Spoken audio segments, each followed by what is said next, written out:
Hey guys, this is Ivan with OverlookeDENT, and in today's video we're working on a smart furnace version 2.0. Bam!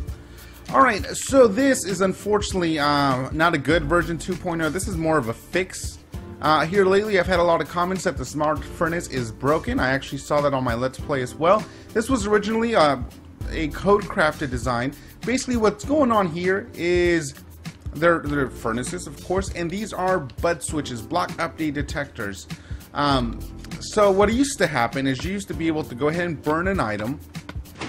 The bud switch would react the change in the furnace, you know, from unlit to lit, and the block update would react to that, shooting up this colorful, you know, block, and letting you know that there's something in this specific one. But as you can tell now, they were all activated. Why? Because apparently there was a change in bud switches where a piston reacts to another piston. Previously, let's say this is a bud switch right here, and then when this one fired off, this bud switch wouldn't react to the change of the piston.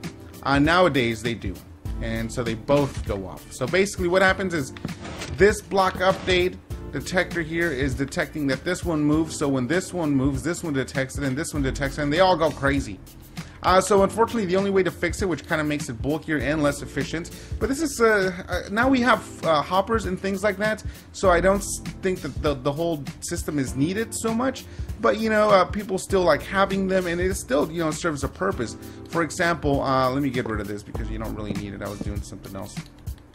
Kind of defeat the whole purpose of what, you know, this is for. So what you would do is you would go ahead and burn an item. As you can tell, the fix is again just separating it by one.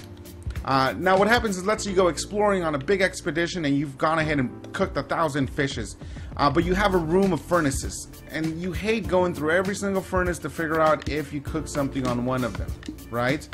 This here lets you know, hey, look at that. Look at that, the purple one's up. So clearly I left something here to cook, and you take it, and clearly there would have been nothing here. And when you're ready to go, you reset it, and you can go ahead and use it again. And in this case, you know, then now you use that one. Go on an expedition, come back, and it's like, oh, hey, there's stuff here ready to take. Alright, so let's build it. I'll build it, I guess, kind of like full size. Let's start off with the button that's going to hold the block that's going to hold the button. We'll put a repeater behind it. We'll put a block, redstone torch, block on top of that. And then let's place some furnaces. 1, 2, 3, 4, 5, 6, 7. 7 basically is the maximum because redstone runs for 15. So yeah, math. Alright, let's kind of run this all the way over here. Put sticky pistons directly behind the furnaces, like so. And we're going to go ahead and put a block. It doesn't have to be purple wool. It could be any block as long as the piston's able to push it and bring it back. And then a gravity block on top of it. So it could be sand or gravel, like so.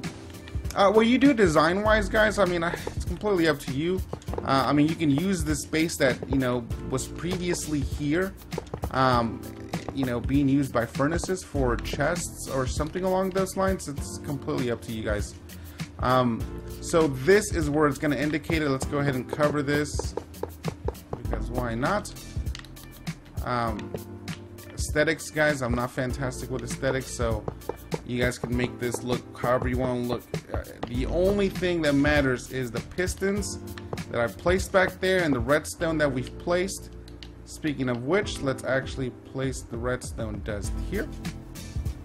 So anything here can basically change it. It doesn't matter. It doesn't have to look like this. Of course, if you want to hide the wool, you do, so, you know, have that there. And at this point, we're basically pretty much done.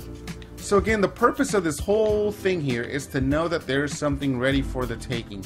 Even if this does go into a hopper system underneath it with a chest, you would still know that you have to check the chest if this one is activated, because the item would get taken from it and sucked into a hopper, and this would still remain in this state.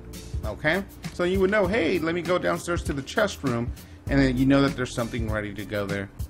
But that is basically it, guys.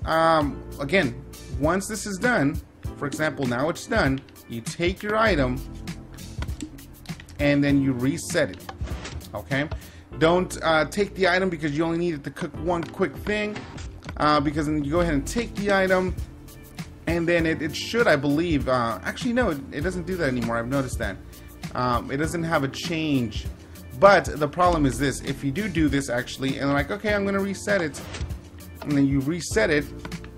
Normally, if I didn't do them at the same exact time, the block update would probably detect that it went off.